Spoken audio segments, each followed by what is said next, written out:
Basis and dimension. First of all, definition of basis. अब ये basis होता क्या है? देखो वेक्टर स्पेस हमने किया है, vector space over a field, ठीक है? तो late VF be a vector space, a subset B of V is called a basis of V if and only if it satisfies two condition. First is this that जो subset B है वो linearly independent होना चाहिए, और दूसरी condition है कि कोई भी एलिमेंट जो कि वेक्टर स्पेस का है that should be linear combination of basis element, that is linear combination of basis element should be equal to V. तो इसके लिए अब अपने पास अब यहाँ पे इससे रिलेटेड कुछ रिजल्ट्स हैं. देखो कि एक सेट है वेक्टर्स का जिसके अंदर अगर जीरो वेक्टर है, अगर किसी भी सेट के अंदर जीरो वेक्टर है तो वो सेट कभी भी इंडिपेंडेंट नहीं हो सकता. ये भी हम क्वेश्चंस भी करेंगे. तो वो हमेशा लीनियरली डिपेंडेंट होगा. जो भी कोई भी अगर वेक्टर जीरो है तो वो सेट हमेशा लीनियरली डिपेंडेंट होगा, और अगर लीनियरली डिपेंडेंट है तो वो बेसिस नहीं हो सकता. तो इसका मतलब है कोई भी सेट जिसके अंदर अगर जीरो एलिमेंट है तो वो बेसिस नहीं होगा. फिर इसके बाद अपने पास है कि अगर एक सपोज एक सेट है जिसके अंदर केवल और केवल जीरो एलिमेंट है, तो हमें पता है कि ये लीनियरली डिपेंडेंट है, और लीनियरली डिपेंडेंट है तो इसका मतलब है कि जो जीरो जो एलिमेंट है वो कभी भी जीरो का बेसिस जीरो नहीं हो सकता, क्योंकि वो तो डिपेंडेंट है और बेसिस के लिए इंडिपेंडेंट होना चाहिए. तो जो ये अब हम लीनियर कॉम्बिनेशन ऑफ 5 एलिमेंट, 5 का मतलब क्या है? कुछ भी नहीं, और उसको जब हम ऐड करेंगे तो लीनियर कॉम्बिनेशन, तो वो क्या आएगा? कुछ भी नहीं, यानी कि जीरो. तो यानी कि L5 is equal to linear combination of 5 is equal to zero set. तो जो और 5 है, 5 जो एम्प्टी सेट है, एम्प्टी सेट हमेशा लीनियरली इंडिपेंडेंट कंसीडर करेंगे. तो यानी कि जो जीरो सेट है, अगर एक सेट है जो कि जीरो है जिसके अंदर केवल और केवल जीरो एलिमेंट है, तो उसका जो बेसिस एलिमेंट सेट है वो केवल और केवल 5 होगा. तो 5 के अलावा जीरो सेट का कोई भी बेसिस नहीं हो सकता. तो इसमें अपने पास है जैसे सपोज हम, क्योंकि मेन अब डायमेंशन बेसिस एंड डायमेंशन से रिलेटेड कर रहे हैं हम काम, तो हम मान के चलते हैं, देखो 3 डायमेंशन वेक्टर स्पेस मान के चलते हैं. तो मैंने यहाँ पे V3R ले लिया कि वेक्टर स्पेस है 3 dimension over the field real number.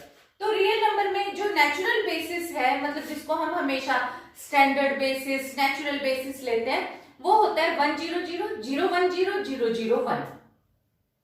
तो मैंने इसका एक वेक्टर स्पेस का एक सेट कंसीडर किया जिसके अंदर मैंने ये 3 एलिमेंट्स ले लिए, और ये जो 3 एलिमेंट्स है ये सबसेट V के एलिमेंट है. क्योंकि वेक्टर स्पेस की डेफिनेशन के अकॉर्डिंग हमने कराई है कि इनफाइनाइटली मैनी पॉइंट्स आएंगे वेक्टर स्पेस के अंदर. तो क्योंकि कोई भी अगर 3 डायमेंशन का कोई भी एलिमेंट है तो वो वेक्टर स्पेस के अंदर तो होगा ही, क्योंकि vector space is closed under vector addition and scalar multiplication. तो इसमें अब मेरे पास अब मुझे अगर ये चीज शो करनी हो कि ये 3 एलिमेंट्स बेसिस है वेक्टर स्पेस V3 के, तो मैं कैसे प्रूव करूंगी? एक तो मैं ये प्रूव करूंगी कि ये तीनों लीनियरली इंडिपेंडेंट है. उसके लिए मैंने क्या लिया? मैंने इसके साथ पहले वेक्टर के साथ AV1 plus BV2 plus CV3 is equal to 0 put किया. अब यहां से देखो ये हो गया A plus 0 is equal to 0 implies that A is equal to 0, similarly B is equal to 0, similarly C is equal to 0. तो मुझे लीनियरली इंडिपेंडेंट की डेफिनेशन पता है कि ऑल द स्केलर्स अगर 0 होंगे तो मेरे पास ये जो वेक्टर्स हैं वो किस पैटर्न के आ जाएंगे? ऑब्वियसली वो सारे के सारे लीनियरली इंडिपेंडेंट हो गए, क्योंकि तीनों वेक्टर्स के साथ के स्केलर्स मेरे 0 आ गए. फर्स्ट रिजल्ट हो गया, सेट जो B है वो मेरे पास इंडिपेंडेंट हो गया. अब सेकंड कंडीशन में रिजल्ट है मेरे पास कि मुझे प्रूव करना है कि ये जो सेट है ये लीनियर कॉम्बिनेशन है LB is equal to V3R. इसके लिए मुझे 2 रिजल्ट प्रूव करने होंगे. फर्स्ट रिजल्ट तो मेरे पास होगा कि मैं ये शो करूंगी कि LB V के अंदर कंटेन करता है, दूसरा V LB के अंदर कंटेन करता है. अब देखो मैंने कोई भी एक नॉर्मल 3 डायमेंशन का कोई भी एलिमेंट ले लिया, अल्फा बीटा गैमा, कोई भी एलिमेंट हो सकता है ये V3 के अंदर है। Alpha beta gamma real number के एलिमेंट है, पर ये हमारे पास हमने लिया ये वेक्टर है, ठीक है ना, अल्फा बीटा गैमा। तो अल्फा बीटा गैमा को देखो मैं लिख सकती हूँ alpha into 100 plus beta into 010 plus gamma into 001, यानी कि कोई भी वेक्टर है उसको मैं linear combination of these three elements लिख सकती हूँ, जो कि सेट बी के एलिमेंट है। यानी कि any element V of vector space V, ये capital V, can be written as linear combination of set B, element of set B। तो यहां से मेरे पास फिर क्या आ गया कि V बिलोंग करता है LP में, तो इसका मतलब क्या हो गया कि सेट V3 जो है वेक्टर स्पेस, ये किसके अंदर कंटेन करता है, LP के अंदर। और अब मुझे ये चीज पता ही है कि LP is contained in V3। कैसे? क्योंकि जो भी सेट है ये सबसेट किसका है, V का, तो यानी कि V पूरी तरीके से V के अंदर कंटेन करता है। और V की कंडीशन ही क्या है, क्योंकि V जो वेक्टर स्पेस है, डेफिनेशन के according vector space is closed under vector addition and scalar multiplication, तो उसके according linear combination of basis element of B will be contained in V। तो यहां से मेरे पास अब ये रिजल्ट से ये फर्स्ट और सेकंड कंडीशन से क्या आ गया, LB is equal to V3। अब देखो हमारे पास एक सेट है B, जिसके अंदर अब हमने 3 की बजाय 4 एलिमेंट्स ले लिए, और ये चारों के चारों एलिमेंट्स V3 आपके हैं। कैसे? 1 0 0 1 1 0 1 2 3 0 0 1 0। देखो हर एक जो एलिमेंट है उसके अंदर कितने आगे एलिमेंट है, 3, 1 0 0। तो यहाँ यानी कि 3 डायमेंशनल एलिमेंट है। और टोटल नंबर ऑफ वेक्टर्स, एक वेक्टर, 2, 3 और 4, डायमेंशन इसकी 3 है पर एलिमेंट इसके अंदर 4 है। एक तो ये ध्यान रखना है, देखो जो जब 3 डायमेंशन वाले में 4 एलिमेंट होंगे, मतलब 3 से ज्यादा एलिमेंट होंगे, तो वो हर हाल में लीनियरली डिपेंडेंट ही होता है। देखो 3 एलिमेंट है वो भी लीनियरली डिपेंडेंट हो सकते हैं, पर 4 तो हमें विदाउट एनी कंट्राडिक्शन ही पता है कि अगर किसी भी फाइनाइट डायमेंशनल में अगर डायमेंशन से ज्यादा नंबर ऑफ एलिमेंट है तो वो हमेशा लीनियरली डिपेंडेंट होगा।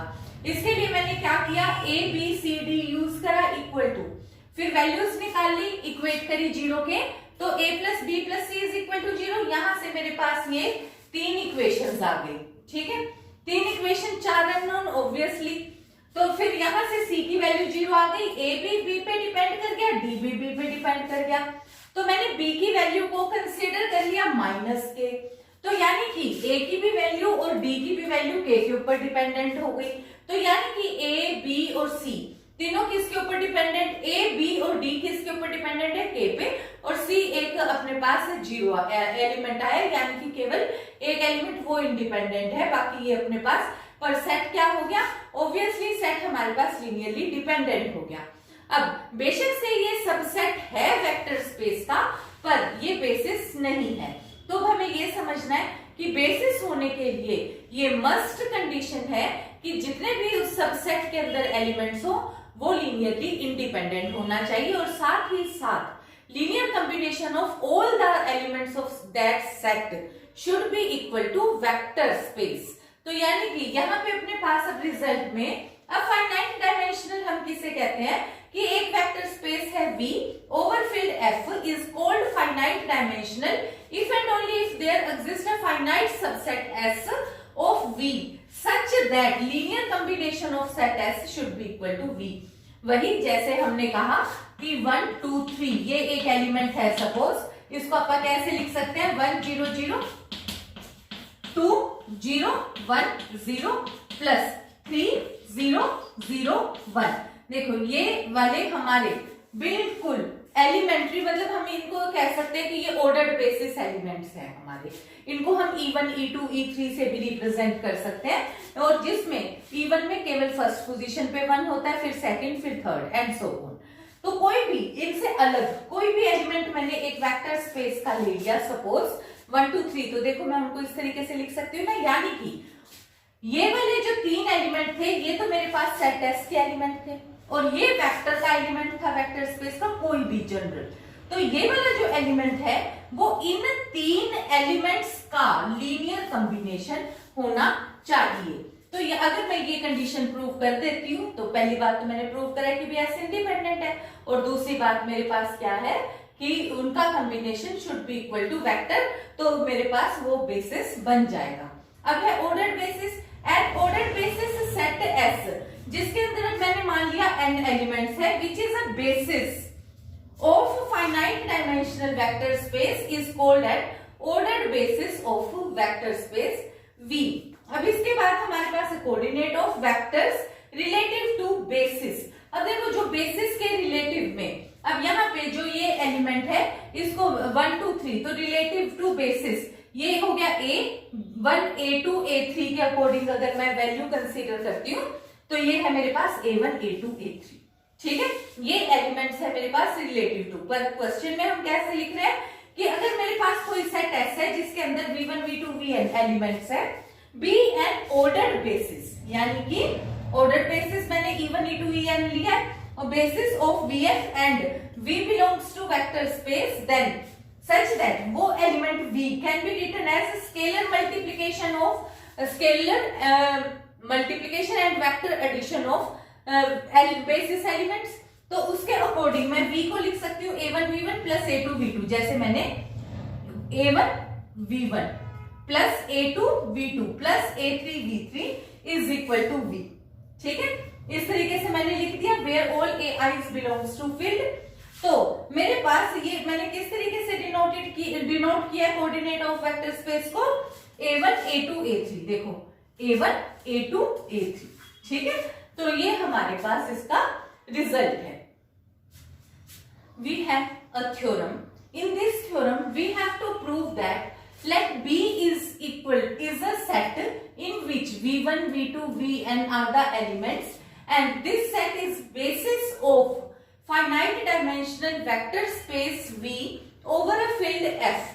अब हम कब है ये, if and only if V belongs to V can be uniquely expressed as V equal to alpha 1 V1 plus alpha 2 V2 plus so on alpha and Vn belong or where alphas belongs to field and I running from 1 to n। तो इसमें अब हमने देखो दो condition हो गई I double F की वजह से। सबसे पहले मैंने क्या लिया, मैंने लिया कि given B is a basis set V1 V2 Vn of a finite dimensional vector space V over a field F। क्योंकि ये बेसिस है इसलिए LB will be equal to V, क्योंकि linear combination of basis element will be equal to vector space. तो इसके लिए अब मेरे पास अब यहाँ पे क्या हो गया, इसका मतलब ये हो गया कि कोई भी एलिमेंट V जो वेक्टर स्पेस के अंदर बिलोंग करता है that also belongs to linear combination of basis element of B।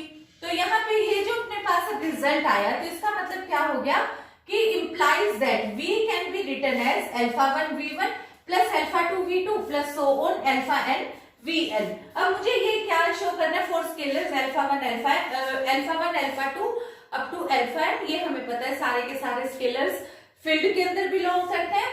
तो अब मेरे को ये शो करना है कि जो ये एक्सप्रेशन है ये यूनिक है।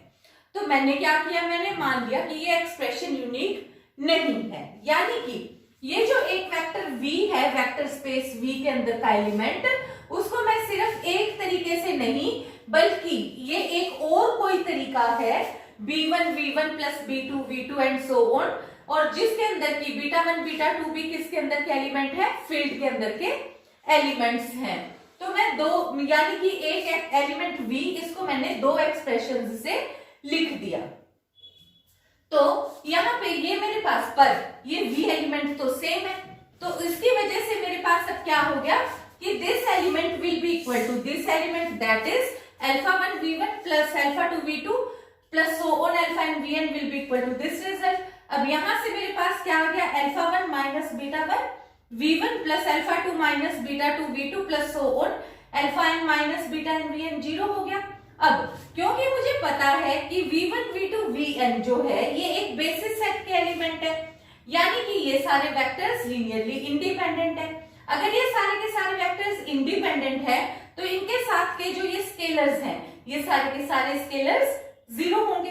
अगर ये सारे स्केलर्स जीरो हैं तो यहां से मेरे पास क्या आ गया, alpha 1 is equal to beta 1, alpha 2 is equal to beta 2 and alpha n is equal to beta n। यानी कि जो ये v एक्सप्रेशन मैंने दो कंसीडर कर लिए, ये एक्सप्रेशन दो हो ही नहीं सकते, ये सिर्फ और सिर्फ हमारे पास एक ही एक्सप्रेशन हो सकता है। अब इसमें हमारे पास फिर यहाँ पे कन्वर्स पार्ट, कन्वर्स में मैंने कंसीडर कर लिया कि एक्सप्रेशन यूनिक है और मुझे क्या बताना होगा कि जो ये बेसिस, जो ये बी सेट है, इसको मुझे बेसिस प्रूव करना होगा।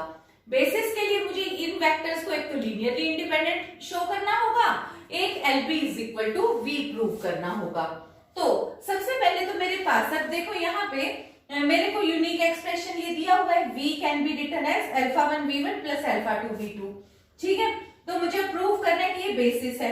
अगर बेसिस है तो ऑब्वियसली ये सेट मतलब मुझे क्या प्रूव करना होगा, लीनियरली इंडिपेंडेंट है। अब मैंने यहाँ से वेक्टर स्पेस के अंदर तो एक एलिमेंट जीरो भी होता ही होता है, तो मैंने यहाँ से क्या करा कि कंसीडर कर लिया कि alpha 1 V1 plus alpha 2 V2 plus alpha n Vn किसी टाइम तो ये जीरो वेक्टर के इक्वल भी होगा, तो वो इक्वल टू जीरो होगा।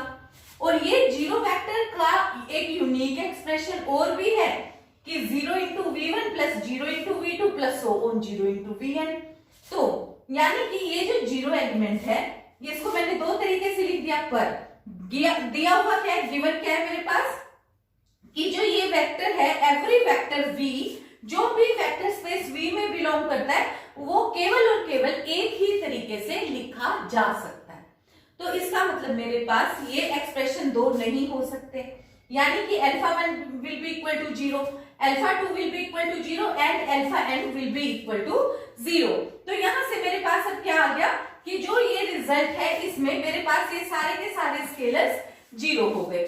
तो अगर मेरे पास ये सारे के सारे स्केलर्स जीरो हो गए तो ये वाली value and so on alpha n is equal to 0, तो जो ये सेट B है वो मेरे पास कैसा सेट आ गया, that set will be equal to linearly independent. तो यहां से देखो अब हमने कंपैरिजन से अल्फा 1 0 आ गया, अल्फा 2 0, अल्फा n 0। तो इससे अब हमारे पास क्या कंक्लूजन निकला कि जो ये B गिवन सेट दिया हुआ है हमारे को V1 V2 Vn का, ये लीनियरली इंडिपेंडेंट सेट हो गया। अब देखो दूसरी कंडीशन हमें क्या प्रूव करनी होगी, क्योंकि बेसिस प्रूव करना है तो LP should be equal to V। तो पहला रिजल्ट तो मुझे पता ही है कि LP तो V के अंदर कंटेन करता ही करता है। क्यों? क्योंकि जो B है, B पूरी तरीके से सबसेट है वेक्टर स्पेस V का, यानी कि every element of B also contains in V। और जो वेक्टर स्पेस है वो क्लोज्ड होता है under vector addition and scalar multiplication, यानी कि इसके अंदर लीनियर कॉम्बिनेशन के जितने भी एलिमेंट्स हैं वो वेक्टर स्पेस के अंदर तो ऑटोमेटिकली होंगे ही होंगे। तो इसलिए LP हमेशा ही V के अंदर कंटेन करता ही करता है। तो यानी कि मेरे को क्या चीज शो करनी है कि V should belongs to vector space V। तो यानी कि तो ये जो V है, V belongs to vector space लिया मैंने, तो इसका मतलब क्या हुआ कि there exist alpha i's belongs to field such that V is equal to alpha 1 V1 plus alpha 2 V2 plus alpha n Vn। ये तो हमारे पास गिवन है। तो इसका मतलब क्या हो गया कि जो कोई भी एलिमेंट V है जो कि वेक्टर स्पेस के अंदर बिलोंग करता है, तो उसको मैंने किस तरीके से लिखा है, linear combination of elements of vector, वो एक सेट है जो B सेट के एलिमेंट्स का लीनियर कॉम्बिनेशन लिखा है। यानी कि V जो है वो किसके अंदर बिलोंग कर गया, linear combination of elements of set B। तो इसका मतलब मेरे पास क्या हो गया कि पहले V मैं कहां से लेकर चली थी, वेक्टर स्पेस V में, और ये V एलिमेंट किसके अंदर बिलोंग कर गया, लीनियर स्पेन B के अंदर। तो इसका मतलब है कि V पूरी तरीके से कंटेन कर गया LP के अंदर। तो अब यहां से ये फर्स्ट और सेकंड कंडीशन से मेरे पास क्या आ गया, V will be equal to LP, और ये दोनों कंडीशंस मेरे पास फुलफिल हो गई। और इसका मतलब क्या हो गया कि जो ये B है ये मेरे पास वेक्टर स्पेस का बेसिस बन गया। So that is all for this lecture. Thank you.